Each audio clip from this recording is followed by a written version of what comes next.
Hi friends, అందరికీ నమస్కారం. Welcome to my channel Telangana రుచులు.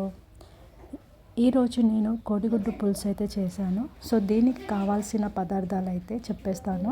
సో కోడిగుడ్లు 5, ఉల్లిపాయ 2, టమాటాలు 2, పచ్చిమిర్చి ఒక 4 తీసుకున్నాను, వెల్లుల్లి కొంచెం, కరివేపాకు, చింతపండు రసం నిమ్మకాయ సైజ్ అంతా, 1 టీ స్పూన్ కారం, ధనియాల పొడి, జీలకర్ర పొడి, పసుపు, ఉప్పు, నూనె, నీళ్ళు.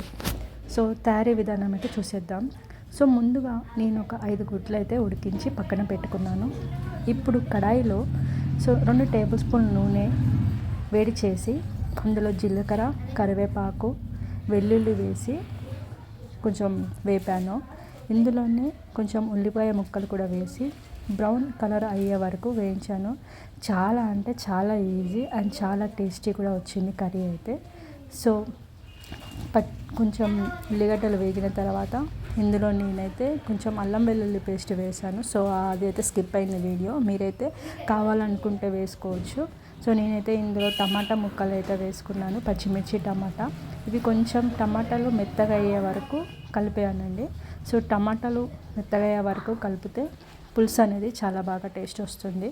సో ఇందులో టమాటాలు కొంచెం మెత్తగా అయిన తర్వాత ఇందులో కారం, ధనియాల పొడి, పసుపు వేసి బాగా కలిపాను.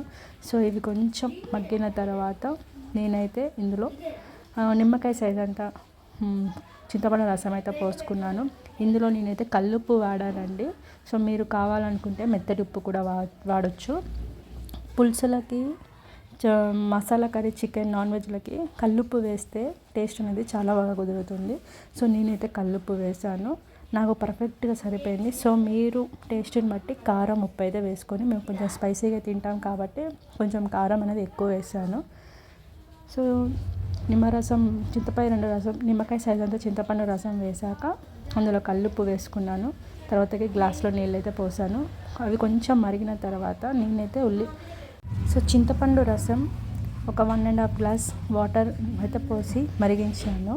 సో ఈ వాటర్ అనేది మరిగేటప్పుడు నేను కొంచెం కల్లుప్పు వేసి మరిగించాను. తర్వాతకి ఇందులోనే 5 ఎగ్స్ అయితే బాయిల్డ్ ఎగ్ పొట్టు తీసినవి అందులో వేసి ఒక 7 మినిట్స్ సిమ్లో వేసి మరిగించాను.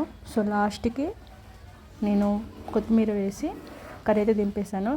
చాలా అరోమా అయితే ఎంత బాగా వచ్చిందంటే, గుడ్డు పులుసు కూడా అంత బాగా వచ్చింది. ఎగ్ కూడా పులుసు ఉడికేటప్పుడు ఎందుకు వేస్తామంటే ఆ అరోమా అందులో ఉన్నదంతా, పులుసులో ఉన్నదంతా ఎగ్కి పట్టుకోవాలని వేస్తాం కాబట్టి ఎగ్ కూడా చాలా మంచిగా టేస్టీగా అయితే కుదిరింది.